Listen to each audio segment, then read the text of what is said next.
Hello again, everybody, and thank you for joining me again for Third Act Stories.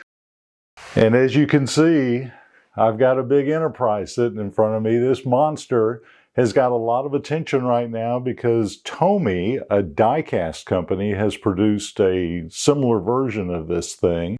And what I'm showing, this is not the Tomy die-cast version. What this is the Polar Lights model kit version. It comes in a big old honking box like this, and you can still get them for maybe 120 bucks. I think when I got this originally, it was 100 bucks. And what I wanted to do is show you what someone who's a casual hobby modeler guy can do with this model kit for not much money. Like I say, I think I bought it for 100 bucks back in the day. I put in little 5mm pre-wired LED bulbs all in it myself, bought the bulbs off Amazon. And, you know, it turned out to have a pretty decent look to it. Now, again, this is not my profession. This is a hobby for me. I do not make these things. I know a lot of guys who do. A lot of guys who are really good at it, and to my eye, the best at it is Mark Myers. He is by far the best modeler. In fact, the Tomy die-cast, the color coding on that thing is based on one of Mark's kits or some of Mark's references. If you want something professional done, you go to a guy like him. For me, this is just something I built for myself. You know, spend some time putting it together. And this is not a how-to video. I'm not a how-to guy. I'll dig through and find some photos and show you kind of how I went about putting it together. But this is really sort of a review of this kit. And most people hate this kit. They say it's tough to build. If you notice, I still have light leaks on it.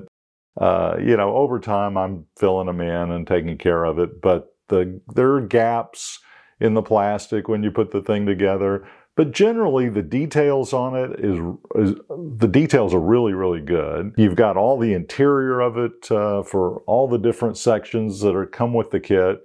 You don't have to buy any aftermarket stuff. I know you can buy aftermarket stuff for it, but this thing comes with a lot of stuff. It's got a lot of transparent pieces. All the details on it match the big studio model.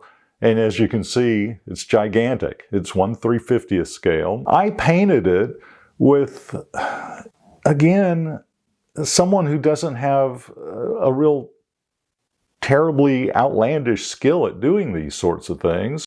I actually used some masks. I got the masks, the vinyl masks you can buy online, and masked off all these little details. And I just used 2 colors of spray paint.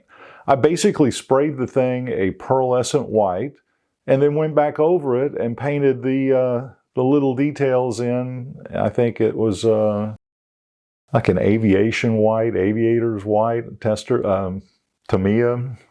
And just what you do is basically use 2 slightly different shades of white, and you end up with this nice, what they call an Aztec pattern on it. You know, the lighting I used, you can see it has kind of a purple cast here. I just used some red LEDs and then went off a little bit with some blue, and that ended up making purple because red and blue make purple. You know, all of it, again, it was easy for me to build. One of the big drawbacks on it, though, is all these lights around front. You got to cut the bulkheads out because they block the lighting. You know, little things like that, you have to kind of tinker with it.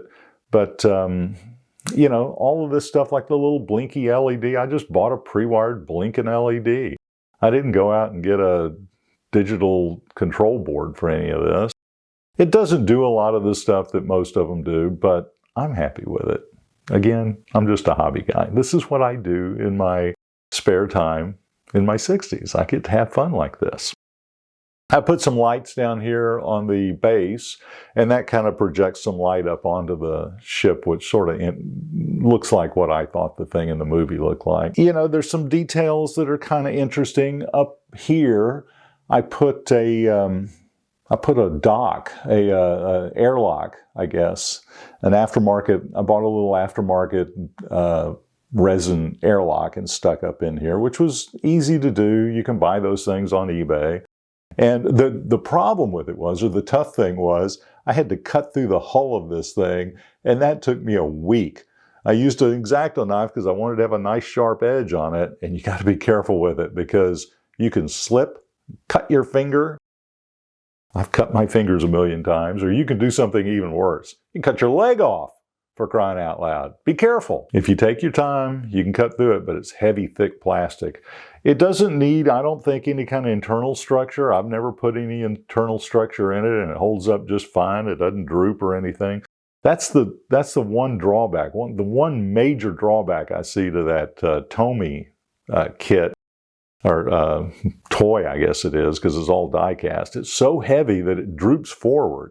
They don't have this central post far enough forward, and the center of gravity makes it lean forward. And then they had to put those jury-rigged rods up here to hold it up. This thing sits just fine. The decals are great, or decals, as they say. So anyway, let me show you some different parts of it.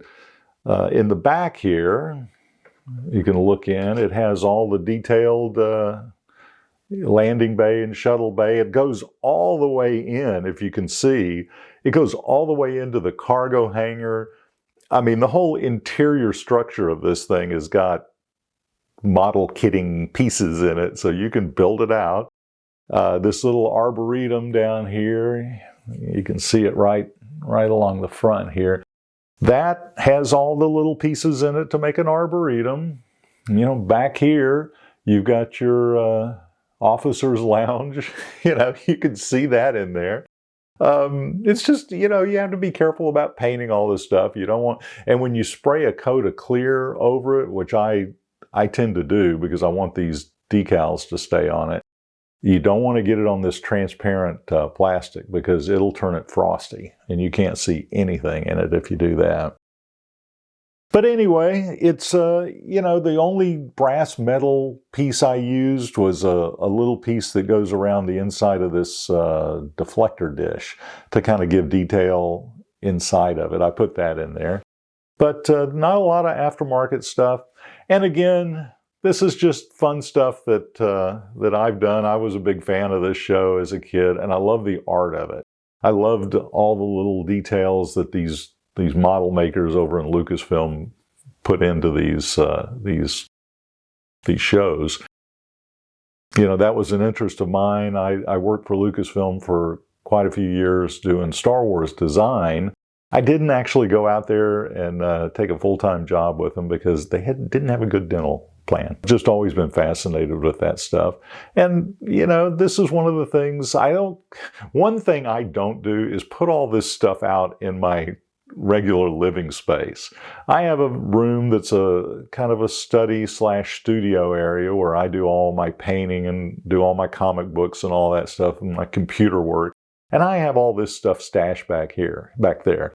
And then of course I have the Divers Tavern here, where I've got, you know, some less detailed props, bigger props. But I try to keep this stuff to a minimum. I don't put it out around the house because I like to be able to get away from it. But it's nice to have, you know, in your work area or something, have something like this as a decoration in there. So again, thank you for coming by again and taking a look at these model kits. I know this is popular. A lot of people like seeing this sort of thing. And I'll show more and more of it because I got to feed the algorithm, right? Subscribe. If you can subscribe and hit me a like every once in a while, they keep telling me I'll have millions of dollars. Don't be an ass, make millions. Anyway, that's another story. Y'all have a good time, and we'll see you again on Third Act Story.